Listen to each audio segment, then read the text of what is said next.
Ndugu waandishi wa habari na Watanzania, nimewaita leo hapa kuzungumza nanyi kwa niaba ya chama chetu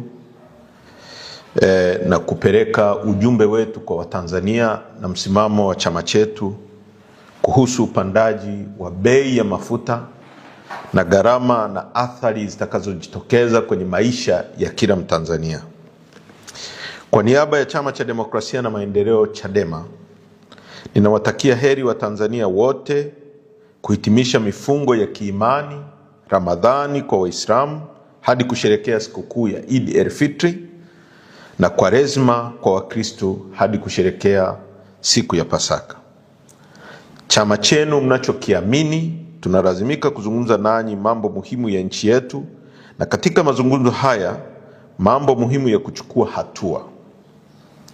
Kama chama kikuu cha siasa nchini, tunakusudia pia kuwa na utaratibu wa kila mwezi kuzungumza masuala muhimu kuhusu nchi yetu yanayohusu siasa, uchumi, mahusiano yetu, usalama na maendeleo ya nchi yetu.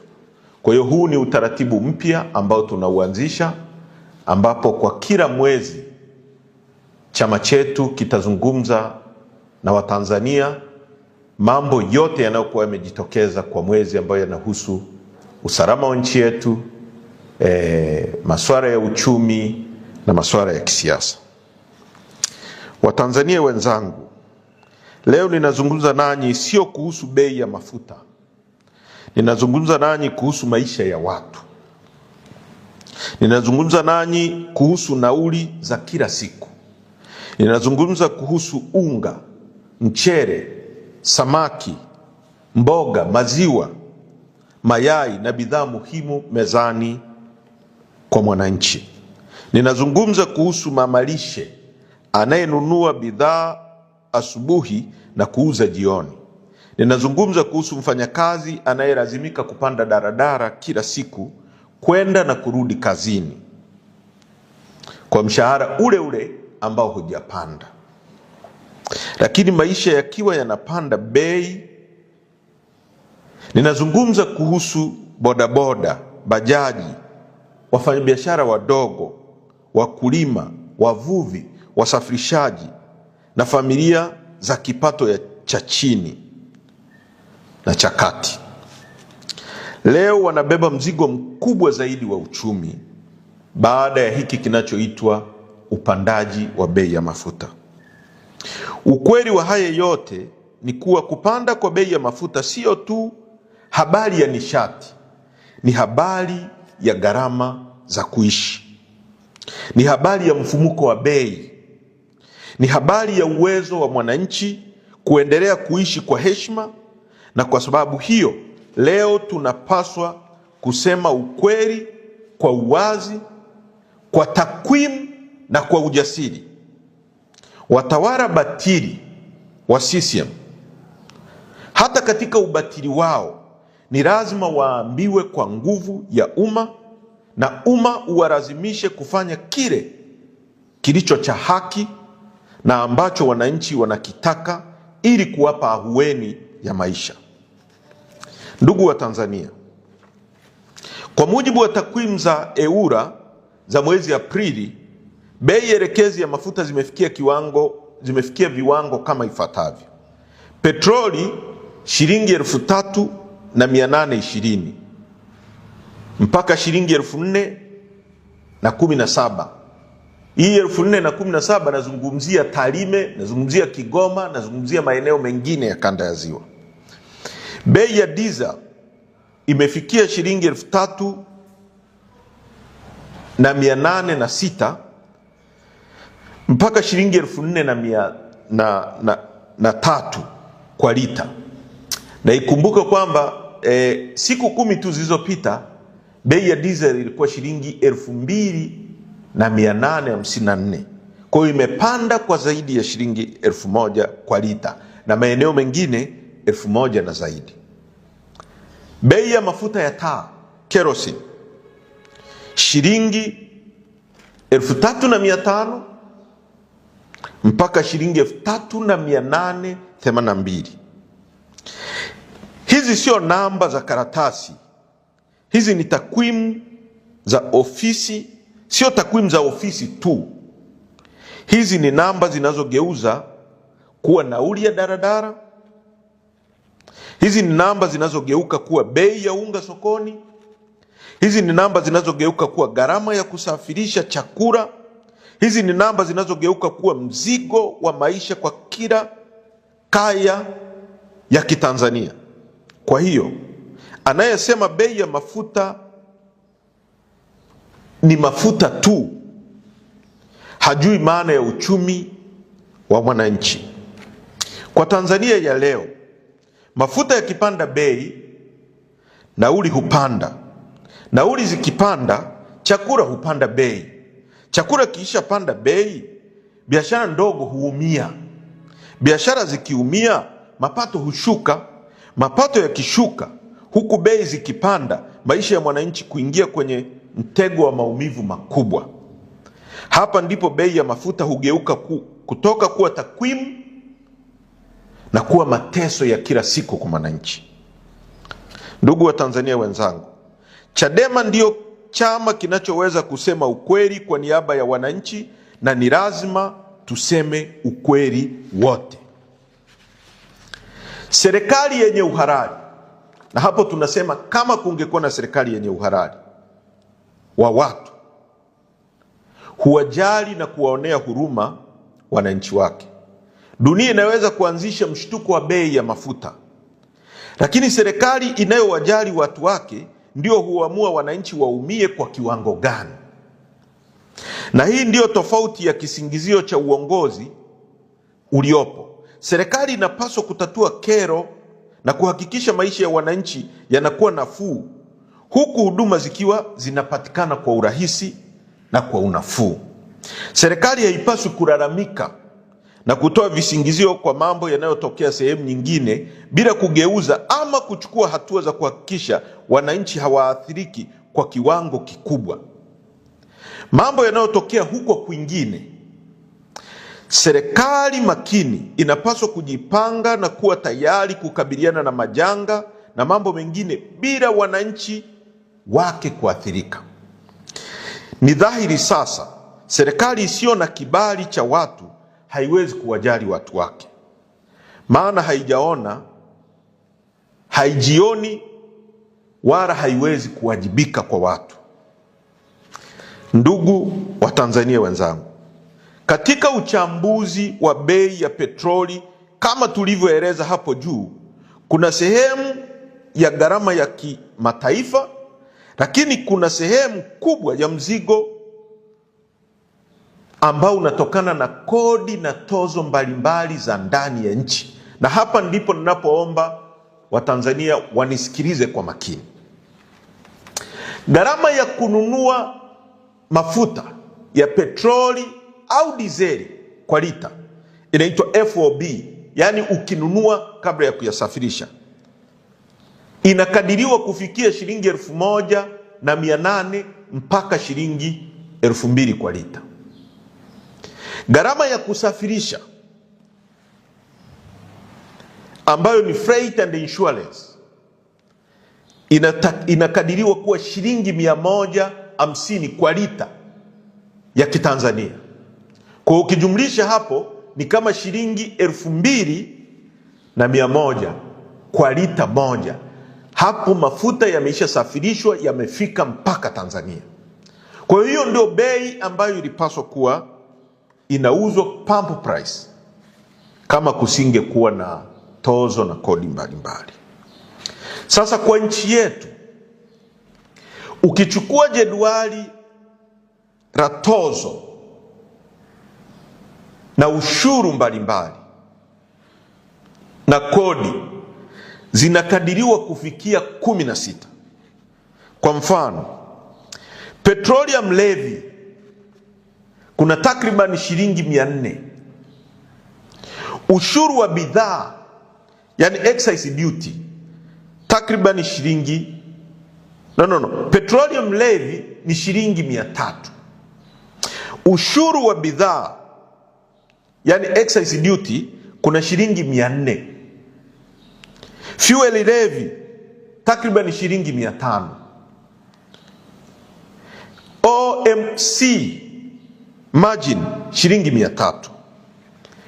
Retail margin shilingi 170.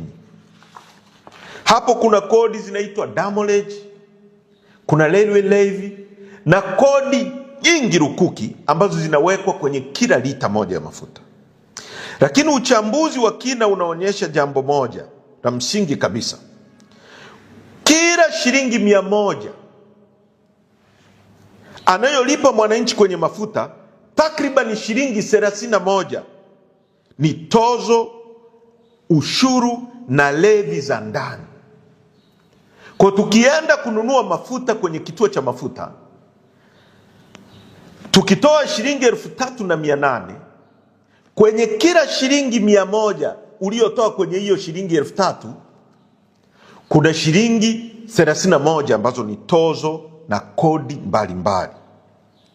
Hiyo ina maana kwamba takriban asilimia 31 ya bei ya mwisho ya mafuta ni mzigo wa kodi na tozo ambazo zinachukuliwa na serikali. Na sio hilo tu, uchambuzi pia unaonyesha kuwa sehemu ya gharama zisizo za kodi, yani miundombinu ya ndani ya usambazaji, yani visivyo vya kikodi, ni takribani asilimia 4. Kwa hiyo ukijumlisha ile asilimia 31 na asilimia 4, kwa kuna karibia asilimia 35 ambazo zinachukuliwa kwenye haya mambo ya logistic, usafiri wa ndani na tozo mbalimbali. Kwa lugha rahisi kabisa, mzigo mkubwa unaoweza kujadiliwa kisera hauko kwenye usafirishaji peke yake au gharama kwenye soko la kimataifa au kupanda kwa gharama za bima na meli. Mzigo mkubwa uko kwenye eneo la kodi na tozo za ndani. Na hapa ndipo mjadala wa kitaifa unapaswa kuwa na watu wazima wa takwimu na uwajibikaji, kwa sababu kama asilimia 31 ya bei ya mwisho ni mzigo wa kodi, basi mamlaka haiwezi kujificha nyuma ya hoja ya kwamba tatizo lolote duniani. Hapana. Dunia inaweza kuleta mshituko, lakini ndani ya bei hiyo mamlaka inachangia kwa kiasi kikubwa kupanda kwa bei. Na hapa kuna ukweli mwingine wa muhimu sana wa kisera. Iwapo mamlaka ingepunguza mzigo wa kodi na tozo japo kwa asilimia 10 tu, bei ya mwisho ya mafuta ingeweza kushuka kwa takriban shilingi 382 kwa lita. Sasa fikiria maana yake kwa uchumi wa mwananchi. Leo kila mtu, bunge dhalimu lisilokuwa na ridhaa ya wananchi, lililopaswa kusemea wananchi na kuwatetea wananchi kwenye masuala haya, linasingizia vita ya Mashariki ya Kati, vita ya Irani na Marekani na upande mwingine Israeli, kwamba ndio vimesababisha upandaji wa mafuta. Na inasikitisha sana. Lakini ukweli wa kisera kama nilivyosema unaonyesha kwamba tozo na kodi ni nyingi mno kwenye kila lita moja ya mafuta ambazo inasababisha mwananchi kupata mzigo huu. Sasa fikiria maana yake kwa uchumi wa mwananchi. Shilingi 382 chini kwa bei ya petroli. Kwa hiyo kama kwenye kituo cha mafuta tumenunua mafuta kwa sasa shilingi 3,802, ukitoa shilingi 382 unazungumzia shilingi 3,500 kwa lita moja. Hutanunua tena 3,800, utanunua 3,500. Hiyo ni kama umeondoa asilimia 10 tu. Ukiondoa asilimia 20, ina maana bei ya petroli na diesel itashuka kwa zaidi ya shilingi 700. Kwa hiyo kwenye kituo cha mafuta tutanunua diesel kwa shilingi 3,100 badala ya shilingi 3,800 tunayonunua sasa. Hivyo hivyo kwenye mafuta ya taa, hivyo hivyo kwenye petroli. Hiyo ni afueni ya moja kwa moja kwa watu wa daradara, na kama watu wa daradara watapata ahueni, maana yake hawatapandisha bei ya nauli ambayo inakwenda kumwathiri mwalimu ambaye mshahara wake haujapanda. Yeye mshahara wake uko pale pale, lakini bei ya kusafiri kutoka nyumbani kwake kwenda kwenye kituo chake cha kazi inaenda kuongezeka. Kwa hiyo ukipunguza hiyo gharama, haitamwathiri mtu wa daradara, na isipomwathiri mtu wa daradara, haitamwathiri mwalimu, haitamwathiri mfanyakazi wa kawaida anayetoka nyumbani kwake kwenda kufanya kazi kwenye hoteli Mbezi Beach. Kwa hiyo maisha yatakuwa ni ahueni kwa huyu mwananchi. Ukipunguza hiyo 10%, utamsaidia mtu wa bodaboda ambaye tunajua hii ni industry kubwa inayoajiri vijana wengi wa Kitanzania ambao wamemaliza vyuo vikuu. Serikali imeshindwa kutengeneza opportunity, fursa zao za kuajiriwa, wamejiajiri kwenye bodaboda. Unapopandisha bei ya mafuta, maana yake huyu mtu wa bodaboda atalazimika kupandisha bei ya nauli, na akipandisha bei ya nauli, pengine atapunguza wateja, watapungua kwenye kusafiri, au wengine wataacha kusafiri, ataathirika. Sana sana bei zimebaki pale pale. Kwa hiyo margin ya profit ya kwake, margin ya faida, ule uwezo wa kupata faida unapungua. Kama alikuwa anapata shilingi 10,000 huyu mtu wa bodaboda kwa siku, sasa atakuwa anapata shilingi 5,000, na hapo hawezi kumpelekea tajiri wake. Na hapo tunazungumza kuhusu bajaji, tunazungumza kuhusu maroli yanayoleta vyakula, kwamba ukipandisha hii bei itapandisha ya maroli. Bidhaa zinapofika sokoni Kariakoo, zinapofika chakula kitakapofika Mabibo, kitakapofika Mwanza, kitakuwa kimepanda bei. Unapunguza hiyo bei, inakwenda kuathiri moja kwa moja usafirishaji wa biashara ndogo ndogo, gharama za kila siku za maisha. Hiyo sio nadharia, hiyo ni masuala ya sera, na masuala ya sera hayo hutambua jambo moja kubwa, kuwa ahueni inawezekana na kupunguza maumivu ya wananchi kunawezekana. Kinachotakiwa sio miujiza, isipokuwa kinachotakiwa ni uamuzi wa kisera, na hapo ndipo mjadala unapobadilika kabisa. Ndugu wa Tanzania, haya yote ninayoeleza yana maana gani? Ukweli ni kuwa yanamaanisha mwananchi halipi tu mafuta, mwananchi halipi tu bei ya soko la dunia, mwananchi halipi tu gharama ya uagizaji wa mafuta, mwananchi pia analipa uzito wa maamuzi ya ndani ya kisera. Kila Mtanzania halipi tu gharama ya mafuta, halipi tu bei ya soko la dunia, halipi tu uagizaji wa mafuta, analipa gharama za sera mbovu za Chama cha Mapinduzi. Anazilipia kwenye kila lita ya mafuta anayonunua, au kwenye kila nauli anayopanda ya daradara. Kwa hiyo serikali au mtu akisimama kusema bei zinapanda duniani, hatuna la kufanya, hapo atakuwa anasema nusu ya ukweli, kwa sababu ukweli kamili ni ndio huo. Dunia imeongeza mshituko, hilo ni la kweli, lakini mamlaka imeamua kiasi gani cha mzigo wa ndani kibaki juu ya mgongo wa mwananchi, na hapo ndipo uwajibikaji wa kisera unapoanzia. Mamlaka ndio inaweza kuamua watu au kuendelea kuwaumiza.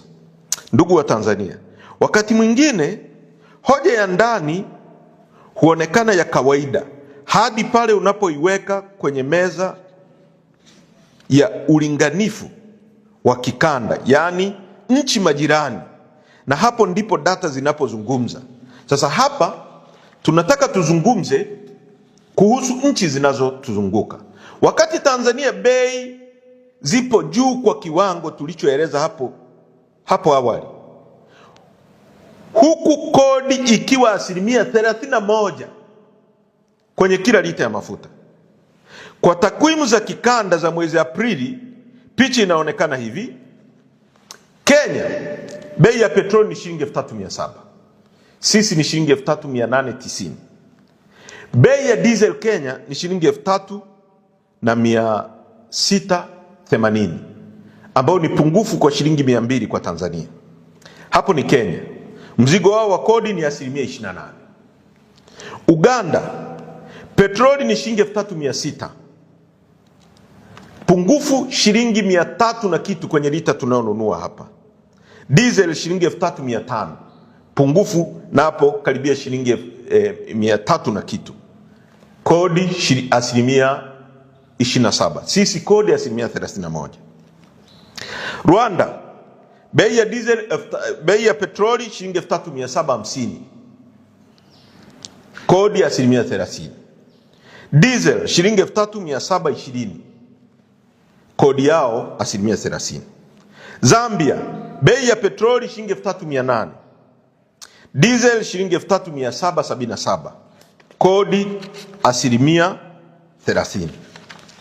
Kuna jambo moja la muhimu la kuzungumza hapa. Kwenye nchi zote hizi nilizozitaja, ukiondoa Kenya ambayo ina bandari yake peke yake, nchi ya Rwanda, Uganda, Zambia, zote zinatumia kodi, zinatumia bandari ya Dar es Salaam kusafirisha mafuta yao. Maana yake wanalipa gharama zaidi ya storage, wakija wakiweka kwenye matenki yetu, wanalipa gharama zaidi ya umbali, kwa maana ya maroli yanabeba kutoka hapa kwenda Rwanda. Ukipiga kilomita za kutoka hapa mpaka Tarime ni zaidi ya kilomita za kutoka hapa mpaka Rwanda, ni zaidi ya kilomita kutoka hapa mpaka Zambia Kaprimposhi, ni zaidi ya kilomita kutoka hapa mpaka Uganda Kampala.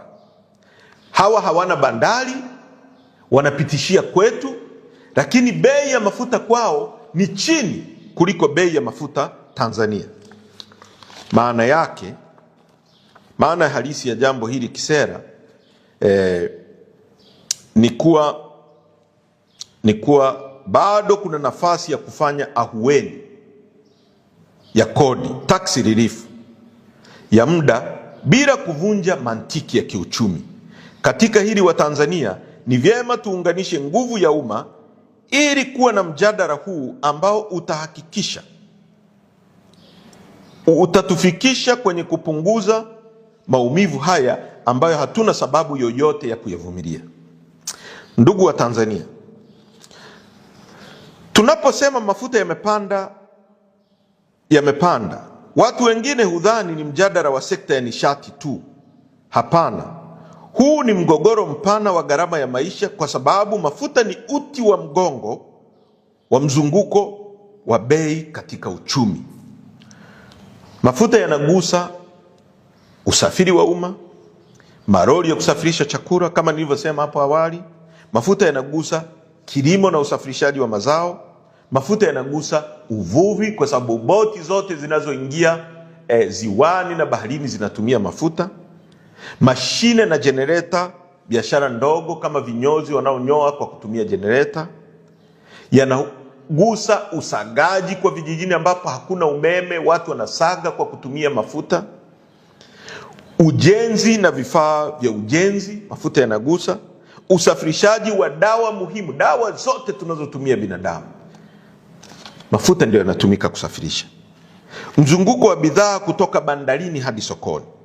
Kwa hiyo mafuta yakipanda bei, daradara huanza kubeba shinikizo, maroli huanza kuongeza gharama, wafanyabiashara huanza kurekebisha bei, masoko ya ujumla huanza kupandisha bei, wachuzi, yani watu wanaouza kwa retails, rejareja, huongeza wigo wa faida, yani margin, kwa hofu ya mshtuko unaofuata. Wananchi hujikuta wanalipa gharama kubwa zaidi kwa kila siku. Kwa lugha ya uchumi, hii ndio tunaita cost push inflation shock. Yani ni hali ambayo bei ya mafuta ikipanda, halafu kila kitu kingine kinaanza kupanda kwa sababu ya mafuta hayo. Jambo hili linahitaji kama nchi kuwa waangalifu sana, kwa sababu hata kwenye ripoti, vichwa vya habari vinaweza kuonekana imekaa sawa, wananchi bado wanaweza kuumia Mwananchi wa kawaida haishi kwa vichwa vya habari vya magazeti.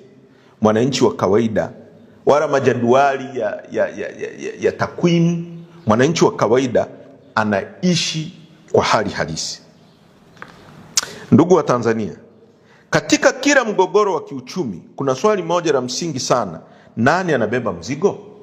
Hilo tumeshalieleza kwa undani zaidi kwamba mwananchi ndio anabeba mzigo. Tutakumbuka Katibu Mkuu wa Wizara ya Nishati anaitwa Bwana Mataragio alitoka na akawaambia Watanzania kwamba bado tuna hifadhi ya mafuta ya kutumia kwa miezi mitatu. Na kama mnavyokumbuka, tangu baada ya vita ya Uganda na Tanzania miaka ya 79, Mwalimu Nyerere alijenga matenki ya kuhifadhia mafuta ya TIPA baada ya kujifunza kwamba kunaweza kutokea dharura na nchi ikaingia kwenye crisis, kwenye matatizo. Mwalimu akajenga matenki ya kuhifadhia mafuta ya TIPA ambayo yako Kigamboni. Na matenki haya yamekuwa yakihifadhi mafuta ya ndani ya nchi na mafuta ambayo yanasafirishwa kwenye nchi ambazo zinatumia bandari yetu. Na ndiyo maana Katibu Mkuu wa Wizara ya Nishati alituambia kwamba kuna mafuta ya miezi mitatu. Sasa kama tuna mafuta ya miezi mitatu ambayo huu mgogoro ulipoanza huko yalikuwa tayari yako ndani ya nchi, inakuwaje hayo mafuta yapande bei ghafla kabla ya ingizo la mafuta mapya ambayo yameingia nchini? Lakini vile vile kuna swala ambalo la makatel, watu ambao wamejimilikisha uchumi wa nchi yetu, wanaonunua mafuta na kuagiza mafuta kutoka nje. Kampuni moja, tuna taarifa ambazo tunaendelea kuzifuatilia kwamba kampuni moja ambayo inaubia na watu wakubwa walioko serikalini ndio ilipewa tenda ya kuagiza mafuta peke yake na TPDC, na yenyewe ndio ina control kwa monopoly bei za mafuta na kusababishia Watanzania matatizo makubwa namna hii. Kwa hiyo hitimisho, Chadema tunasema nini na nini tunachotaka kifanyike kwa haraka? Chadema inaamini kuwa watawala dhalimu wameshindwa kuchukua hatua madhubuti kulinda wananchi dhidi ya hatari za soko la kimataifa na mifumo dhaifu ya ndani inayochangia kupanda kwa bei hizi. Kwa hiyo leo, kwa sauti ya uwazi, kwa sauti ya uadilifu, kwa sauti ya uchumi wa mwananchi, tunasema tunazitaka mamlaka zitekeleze, na Watanzania kwa sauti moja tudai haki hii ya maamuzi ya kupata ahueni kwenye mafuta kwa kutaka yafuatayo yafanyike. Moja, kuondoa kodi na tozo zote takribani 18 kwenye mrorongo wa bei ya lita ya mafuta. Jambo hili liendane sambamba na kuweka wazi mfumo wa utaratibu wa uagizaji wa bei ya mafuta katika hali iliyopo sasa nchini. Kwa tunataka tozo na kodi mbalimbali ambazo zinafikia 18 ziondolewe, serikali ziondoe, hii serikali dhalimu, ili kuwapa wananchi ahueni. 2, mamlaka itangaze mara moja mpango wa ahueni wa bei ya mafuta kwa muda, yani temporary fuel relief window ya siku 60 mpaka 90. Tunaitaka mamlaka husika kutoa ruzuku ya muda, yani targeted subsidy, ili kuwalinda wananchi na sekta nyeti kama usafirishaji na kilimo. 3, mamlaka iandae na ilete mpango wa dharura wa kuzuia kupanda kwa bei ya mafuta, yani fuel shock, kugeuka kuwa hatari ya bei ya vyakula, yani food crisis. 4, na mwisho, kwa vile mamlaka ilitoa taarifa kwa Watanzania kuwa nchi ina akiba ndani ya mafuta kwa miezi mitatu mbele, mamlaka ithibiti bei kwa miezi mitatu kwa sababu hayo mafuta yalikuwa tayari yako ndani ya nchi, na tunaamini yalikuwa kwenye hifadhi zetu ambayo yamefanywa na bulk procurement, lakini vile vile yamehifadhiwa kwenye matenki ya kwetu ya TIPA. Chadema tunasisitiza kuwa hali hii siyo ya kuvumilika na haiwezi kuvumilika. Ni wajibu wa mamlaka husika kuwalinda wananchi wake kwa vitendo, si kwa maneno. Tumechoka na maneno yao, kila siku wanaongea wanatuimbia. Sisi hatutaki hayo maneno. Wajibu wa mamlaka ni kulinda wananchi. Kupanda bei ya mafuta ya diesel na petroli kwa kiwango cha kuumiza wananchi namna hii si jambo la bahati mbaya, bali ni matokeo ya uzembe, wizi, ufisadi, kama ilivyothibitishwa kwenye ripoti ya mkaguzi na mdhibiti mkuu wa hesabu za serikali, ukosefu wa uwajibikaji na sera mbovu zinazoumiza mwananchi. Hatutakubali nchi iendeshwe kwa maamuzi yanayowaumiza wananchi huku wachache wakinufaika. Tunataka haki, tunataka unafuu wa maisha, na tunataka vifanyike sasa. Asanteni kwa kunisikiliza.